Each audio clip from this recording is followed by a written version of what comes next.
Daniel. meet you. Nice to meet you too. Hunter, I know you. Awesome. So, Jillian, good to meet you. we have some questions we'd like to ask you. Hunter, I believe you have the first one.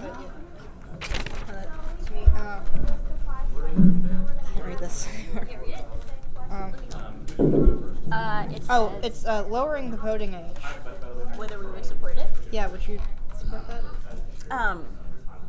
Yeah, so for municipal elections, I definitely would support lowering the voting age.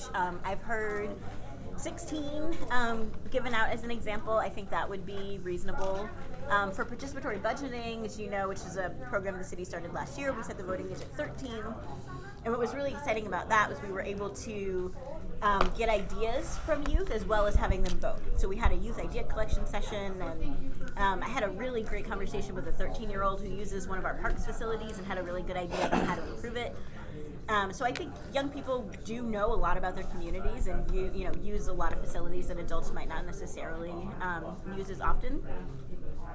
We, unfortunately, in North Carolina don't have a lot of authority to make decisions like that, so the city wouldn't be able to lower the voting age on our own. The state of North Carolina would have to allow that or would have to do that on their own. But I think a voting age of 16 is very reasonable. And what do you think?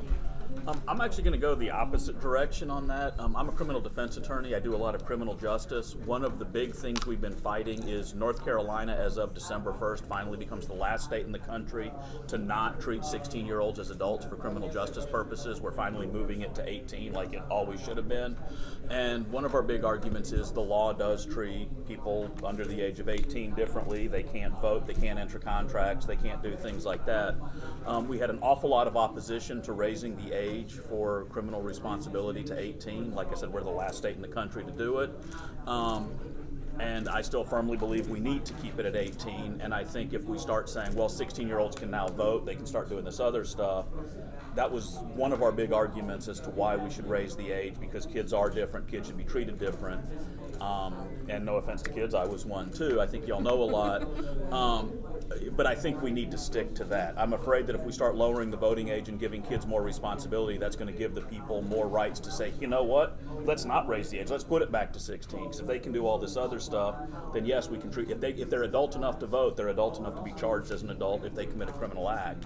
And all of the studies, all of the data and everything else says that's just not true. I like the participatory budgeting. I think that's good. I think there's things we should let kids have an impact in. But I also think we need to keep that distinction because it goes well beyond issues of just voting. When you start looking at changing those ages and stuff like that, and I'm worried about that slippery slope because I know that fight.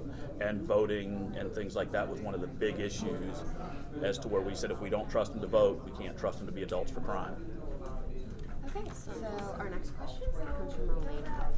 Okay, so how do you think you could improve access to mental health, resources for youth? I was going to say, I think we need to improve it all along. One of the issues you run into with a lot of that is the county controls a lot of that funding with the Health and Human Services, Department of Health, Public Safety, or Public Health, things like that. But I think as the city, we can certainly show support for it, work on grants, things like that, because that is certainly a problem. Like even in the schools, cutting back on counselors and everything else, it's definitely an area that needs to be done. I think the city can work with the county, show it as a priority, talk about it as a priority, and look at what fundings the city and ability the city can do and grants to help increase that access, because it's definitely something we need to do. Ms. Johnson's been on the city council. She'd probably know the programs a little better than me. A lot of that's county, but we can still show support and coordination with the county to make sure that access is there.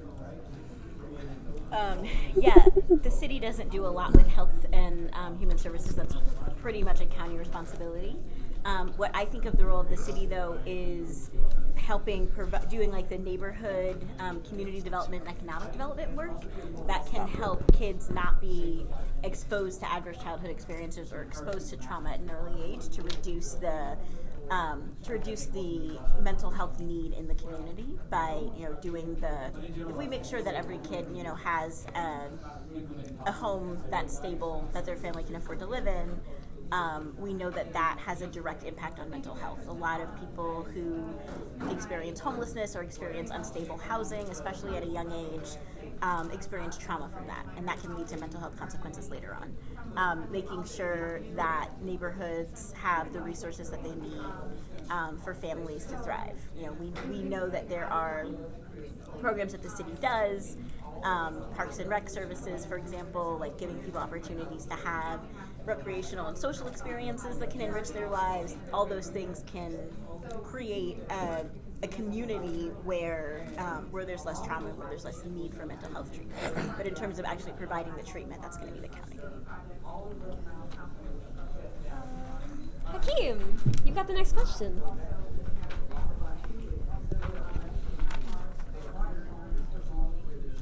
How could you create school funding? Say that again. How could you create? How you could? I can't read. My handwriting's a little iffy sometimes. How could you increase school funding or better use school funding to improve youth education? Okay, great. So that's also, again, going to be something that mostly the county does. The county is responsible for funding public schools. The city doesn't really participate, but there are a couple of things that we can do to support. So one thing, again, with participatory budgeting, one of the projects that we put on the ballot was technology for schools, and that project won in the vote.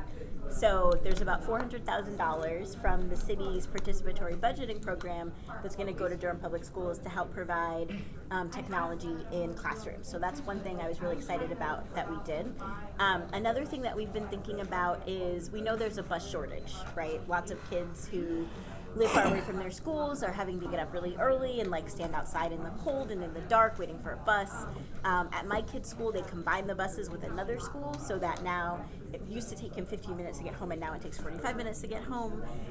So one thing that we've talked about a little bit is whether we could use the city bus system to supplement the school bus system. So if we could get all of the high school kids on city buses, then that would free up those buses for middle school and elementary school kids. What the problem that we have now is that the buses don't go to everywhere in the county. The service isn't, there isn't enough service at the right times of the day, but the city could collaborate with the county to make our bus system more accessible for students so that as many high school students as we could get on the bus. When I went to high school for a year in Chicago, and there were no buses for high school students. Everybody took public transportation after middle school.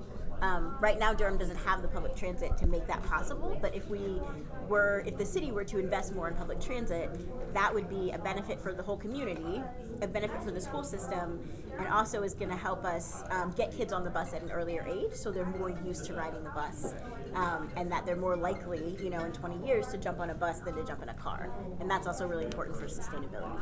So those are a couple of things that we've thought about for how the city could help support the schools more. I mean, we're running against each other, but on a lot of issues we agree. There's some issues we disagree. I mean, I don't have a whole lot more to add. I mean, it's the county funds the schools. As she had noted on the mental health stuff, we can help with the parks and rec, make sure the kids have after-school projects, things like that. But as far as actual school funding, unfortunately, we basically would have zero control over that. The busing, the transportation, that stuff all helps. But we would be more on the ancillary stuff, the after-school things, the transportation, those kinds of programs and stuff. You'd have to talk to the county commissioners about actually increasing and adequately funding the schools and the teachers. Next question comes from Hunter. So, what are you thinking about doing for affordable housing? Because that was the most important question in the recent survey. Right. I mean, I think there's a lot that needs to be done for affordable housing. I know there's the affordable housing bond, which a lot of the incumbents and actually a lot of the candidates are highly supportive of. I'm just going to put that down. We definitely need to work on affordable housing.